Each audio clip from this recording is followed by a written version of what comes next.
The sea was supposed to be silence, but silence remembers. And the tide knows. I came to this beach house to be alone.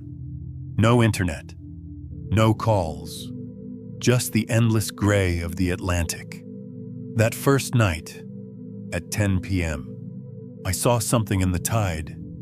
Not a person, not an animal. Something wrong glowing, moving, watching. Then I felt it, a prickle under my skin, like my body was no longer mine. I wasn't just seeing it, I was becoming it.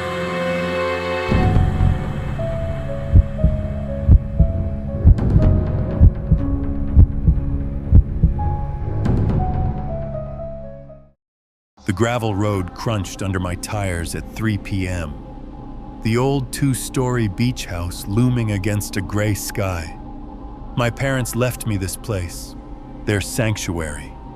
Mom said it's where she found herself after Dad's death, after she drowned in that boating accident off Cape Ann. I thought maybe I could find myself too. I dropped out of my PhD program last month, burnout, grief, failure. I needed isolation. The road was empty. No tourists. No kites. The supermarket 10 miles back was boarded up. Windows dark. Power flickered inside. But my phone showed no bars. The pine forest I'd driven through swallowed the signal. Fine. I wanted to disappear. At 5 p.m., I walked the beach. The sand untouched. No footprints. No tire marks. The waves whispered. Steady. Hypnotic. It felt clean, like the world had paused. But half a mile down, near the rocky outcrop, I found an abandoned campsite. A rusted pot with the tide nose scratched into it. Jagged, like a warning. A torn tent, shredded by something sharp. No people, no tracks leading away. Locals used to talk about tidewalkers, fishermen lost at sea, seen standing in the waves, never touching land. I shook it off. Old Cape Ann ghost stories. Still, my skin prickled. At 9 p.m., I sat on the beach with a beer, the sky a bruised purple. The tide rolled in. Green lights flickered under the water, faint, like fireflies. They moved together, darting, circling, purposeful, hundreds, glowing brighter as the waves crept closer. Not fish, not plankton, nothing I'd studied in marine biology. They felt alive, aware, watching me. The tide knows, I thought, unbidden. I backed toward the house, the lights pulsing as I left. At 2 a.m., a thud woke me, wet wood slamming the porch. The air was thick, humid, reeking of low tide and something metallic, flashlight in hand. I stepped outside. The beam swept the deck, empty, but a trail of slick, glistening slime stretched from the stairs to the railing, smelling of rotting kelp. I followed it to the edge, where it stopped. Below, the sea churned, black and endless. Something splashed, too big for a fish, too quiet for a seal. My pulse roared. The tide knows. At 7 a.m., the beach was gray under a heavy sky. Footprints marked the sand, leading from the water to the house long, thin, webbed, like an amphibian's. No human could leave those. No prints led back to the sea. Whatever came up was still here. I followed the trail to the porch, where it met last night's slime. My hands shook as I locked the door. The house felt smaller, the walls too close, like they were holding their breath. The tide knows. By 10 a.m., The scientist in me took over. I grabbed my portable microscope and a vial, heading to the rocks where the lights glowed. The water felt heavy, clinging to my skin. Under the lens, I saw cells glowing, dividing impossibly fast, consuming animal cells, rewriting them. Not algae, not plankton, something new. My fingers itched behind my ears. A faint burn. I packed up, the vial alive in my grip, whispering. The tide knows. By 10 a.m., the scientist in me took over. I grabbed my portable microscope and a vial, heading to the rocks where the lights glowed. The water felt heavy, clinging to my skin. Under the lens, I saw cells glowing, dividing impossibly fast, consuming animal cells, rewriting them. Not algae, not plankton, something new. My fingers itched behind my ears. A faint burn. I packed up, the vial alive in my grip, whispering.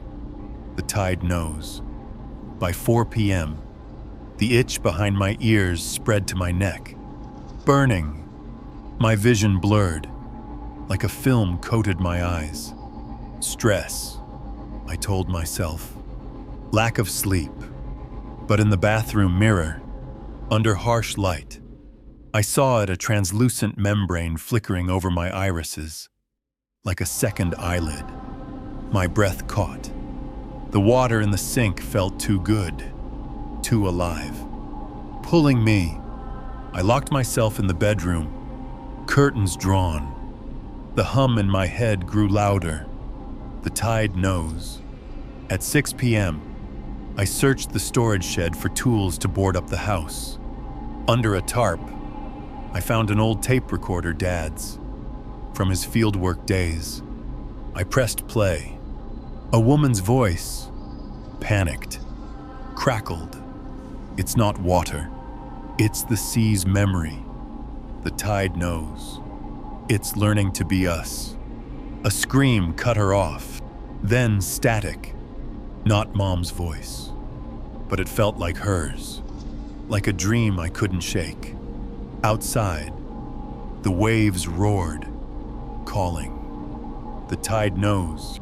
At 1 a.m., Mom's voice woke me, calling my name from the beach.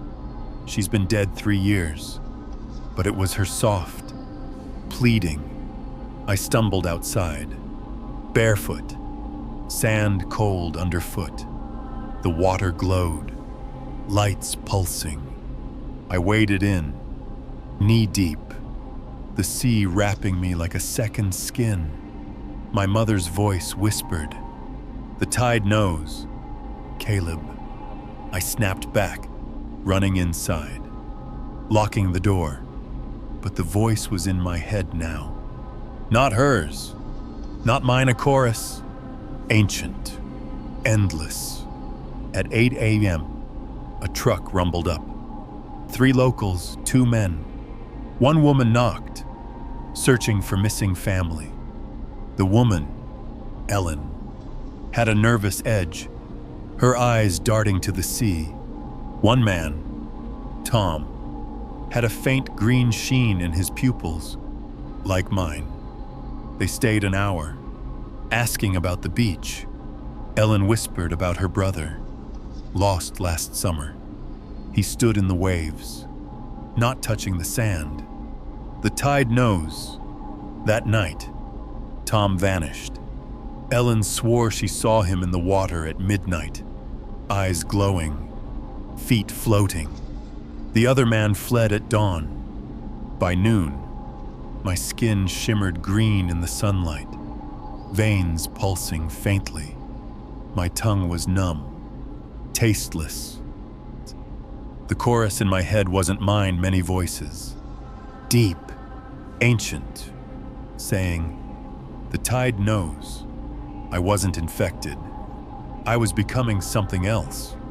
My fingers thickened, webbing forming. I stared in the mirror.